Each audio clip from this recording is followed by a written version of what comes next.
당신에게 어느 날 갑자기 200억이 생긴다면 어떤 선택을 할까요? 정말 이 글의 주인공처럼 냉정해질 수 있을까요? 아니면 좋은 게 좋은 거지 하면서 각 형제에게 나눠줄까요? 이 선택이 당신에게 어떤 결과를 주는지 이야기해드리겠습니다. 상속에서 배제된 후 형제들의 삶은 급격히 무너지기 시작했다.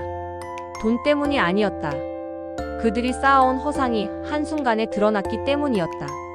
정남은 캐나다에 있던 수키에게 모든 상황을 털어놔야 했다. 여보, 사실 나 몇 달 전에 회사에서 잘렸어. 그리고 어머니 유산도. 수키의 충격은 컸다. 그럼 아이들 학비는 어떻게 해? 지금까지 거짓말한 거야? 신뢰는 한순간에 무너졌다. 돌아가겠어요. 더 이상 이런 식으로는 못 살아요.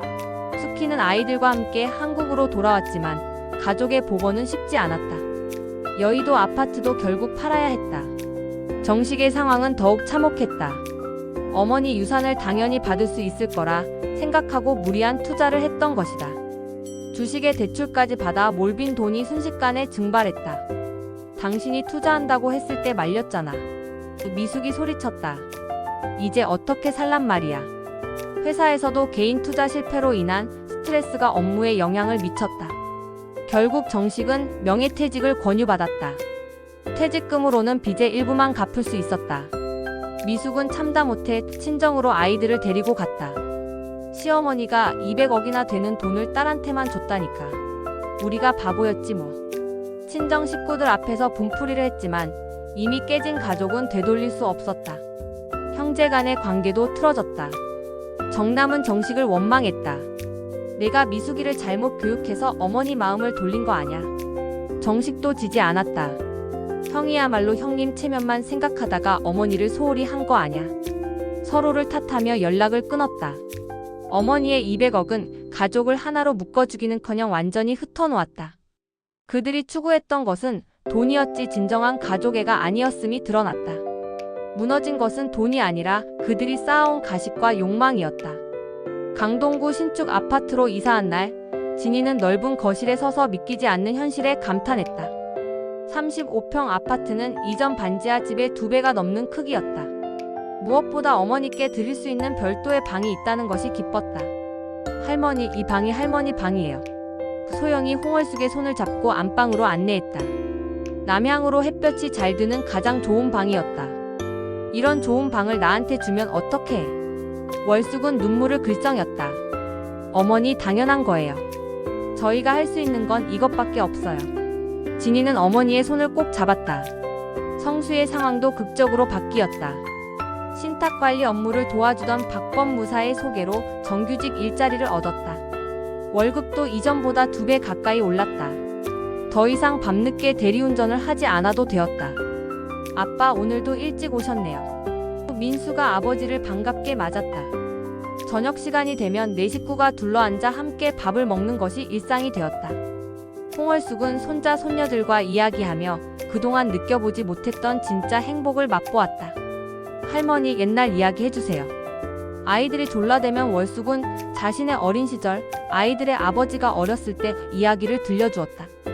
진이는 매일 시장을 보며 어머니가 좋아하는 음식을 준비했다. 밤이 되면 온 집안이 평온했다. 돈이 많아져서가 아니라 진정한 가족의 사랑이 있어서였다. 신탁관리사와 함께 기부 계획을 세우고 있었다. 200억 중 상당 부분을 사회에 환원하기로 결심한 것이다. 어머니, 굳이 그렇게까지 하실 필요 없어요. 진이가 말렸지만 월숙의 뜻은 확고했다. 진이야, 이 돈의 진짜 의미를 이제야 깨달았단다. 월숙은 창밖을 바라보며 말했다. 돈은 사람의 진짜 모습을 보여주는 거울이었어. 먼저 청계천 재개발 과정에서 도움을 받았던 이웃들을 찾았다. 옆집 할머니는 이사비가 부족해 걱정하고 있었는데 월숙이 조용히 도와주었다. 인쇄소 시절 신세진 분들, 어려운 시절 따뜻하게 대해준 사람들에게도 마음을 전했다. 홍 할머니, 이런 돈을 어떻게 받아요? 받으세요. 제가 어려울 때 도와주신 분들이니까. 월숙의 얼굴에는 평온한 미소가 있었다. 지역 복지관에도 거액을 기부했다. 독거노인 돌봄 서비스와 소외계층 아이들의 교육비 지원에 쓰이도록 했다. 할머니께서 이렇게 큰 뜻을 품고 계셨다니. 복지관장이 감사 인사를 했지만 월숙은 담담했다. 어느 날 저녁 손자 손녀들이 물었다. 할머니, 형아들은 왜 안 와요? 월숙은 잠시 침묵했다. 정남과 정식에게 연락해 보고 싶은 마음이 없지는 않았다. 하지만 그들이 먼저 진심을 보여야 했다. 할머니, 형아들이 할머니께 사과하러 온다면 용서해 주실 거예요? 소영이 천진하게 물었다. 그래, 진짜 뉘우치고 온다면 용서해 줄 거야. 월숙은 아이의 머리를 쓰다듬었다. 며칠 후 정남이 홀로 찾아왔다. 여의도 아파트를 팔고 작은 전세집으로 이사한 후였다. 그는 무릎을 꿇고 어머니 앞에 앉았다. 어머니, 정말 죄송합니다. 돈 때문에 어머니를 외면했습니다. 정남의 눈에는 진짜 눈물이 흘렀다. 이제야 깨달았어요. 어머니가 원하신 건 돈이 아니라 진심이었다는 걸. 월숙은 아들을 일으켜 세웠다. 일어나라. 엄마는 너를 미워한 적이 없다. 정식도 뒤늦게 찾아왔다. 하지만 미숙은 끝내 나타나지 않았다. 그녀는 여전히 시어머니를 원망하고 있었다. 어머니, 늦었지만 이제라도 깨달았습니다. 정식도 진심으로 사과했다. 월숙은 두 아들을 용서했다. 하지만 재산 분배는 바꾸지 않았다. 너희들이 진심을 보여준 건 고맙지만 진이가 받을 자격이 가장 크단다. 마지막으로 월숙은 진이에게 말했다. 200억의 진짜 가치는 돈 자체가 아니라 누가 진정으로 나를 사랑했는지 보여주는 거울이었다. 그 거울에 가장 아름답게 비친 건 너였어. 이야기는 권선징악으로 마무리되었다.